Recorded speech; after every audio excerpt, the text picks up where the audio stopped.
EA have just released some news about career mode in FIFA 15, and it looks amazing. I've got to say, it really does. As you can see here, this is the first screenshot. This is what the menu in career mode is going to look like. It just really does look amazing. It's great. And yeah, at the bottom, obviously you can see there's team sheets. We will speak about them at the end of the video, but now we're just going to get into basically what EA have bullet pointed. If you want to go and check out the website for yourself, I will leave a link in the description below so you can actually go read it all yourself, because I'm just going to be posting the pictures and not the actual text. Anyway, first of all, we've got the player growth.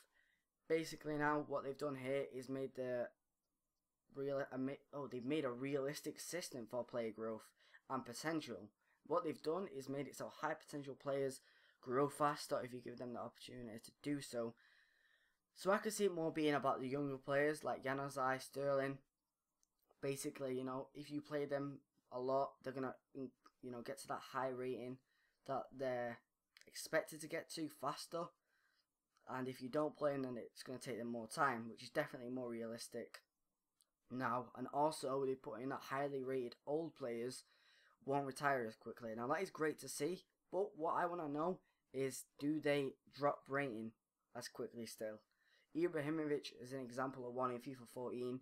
You could not play a season with Ibrahimovic without him dropping rating. You know, you play about half a season with Ibra at his best, and then that's it. He's gone. He's just like, by the time he retires, he's like 75 rated. And it's like, why would you want to play with him at PSG anymore if he's 75 rated? So hopefully they've solved that. I think a player like Ibrahimovic is always going to retire at his best. He's going to want to retire on a high with, you know, off a season where he's maybe won something or scored a lot of goals. So yeah, it's just, anyway, altogether the player growth improvements are great. Next, we've got the global transfer network. Now, they've improved the scouts. However, I've never been a fan of the global transfer network because I just don't really like it, because at the end of the day, you know, you'll be like Barcelona and you'll be searching for a player in England, and you can't even search league or certain games. You just got to search a country. So it starts showing people from like Leeds United and like Watford, and you're like, I'm a Barcelona manager. Stop sending me players from Watford. Okay, if they were good, then yeah, but you know, when was the last time you heard of a Watford player transferring straight from Watford to Barcelona? I've never seen that before. You know, it's rare that an English player even plays for Barcelona. Anyway, when was the last English player that played for Barcelona? Gary Lineker maybe? I don't know. So yeah, that is one thing that annoys me about the global transfer network.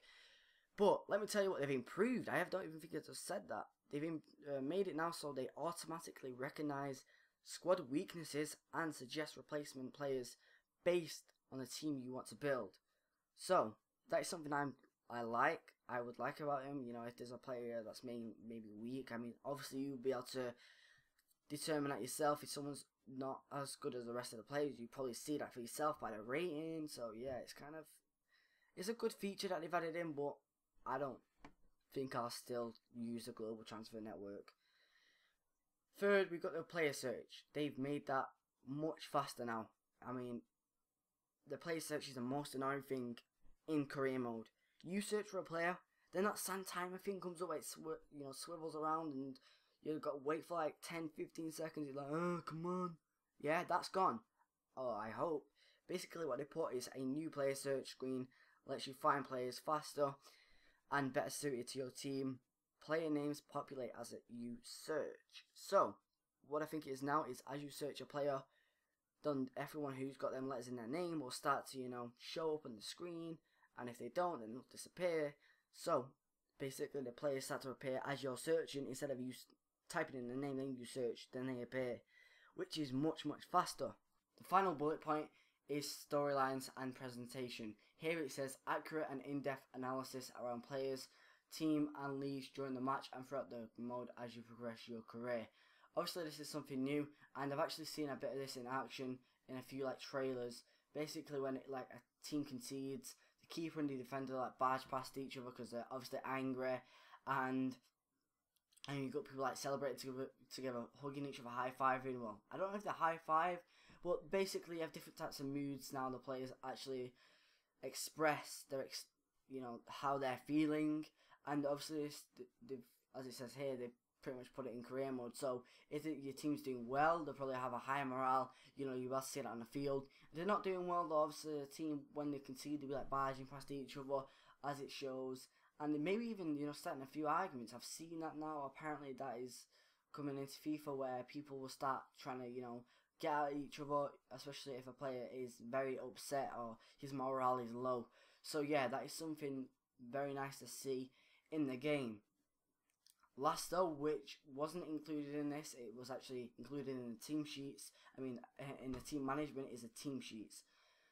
So if you didn't see what EA released earlier this week, basically they did some screenshots and information about team management, and the biggest thing was team sheets. Basically now you can, what they've added in is team sheets. This is pretty much a very small feature if you think about it, but it's going to have a big impact, especially on career mode, because what you can do now is, as you can see here on this screenshot, you can make different types of teams for different types of games. So obviously you've got like PSG default, and then you can have a cup team, backup team, second team, I don't know, whatever you want to call them, basically different types of teams. If you're a team in the Premier League, maybe like Chelsea, Arsenal, Liverpool, that are in the Champions League, Premier League, and all these other competitions, you might play a Premier League game, then a Champions League game, then you come to a Capital One Cup game. This is your opportunity to rest these players. So instead of, usually what you have to do in FIFA is manually change pretty much like the whole team. Now you can just have these teams set up. Obviously you're going to have to change some players sometimes, because some players might get injured or suspended, but it's still nice to have that basic team ready for you instead of changing it all every single time you get to like a cup game. So yeah, they are the new features and the improvements.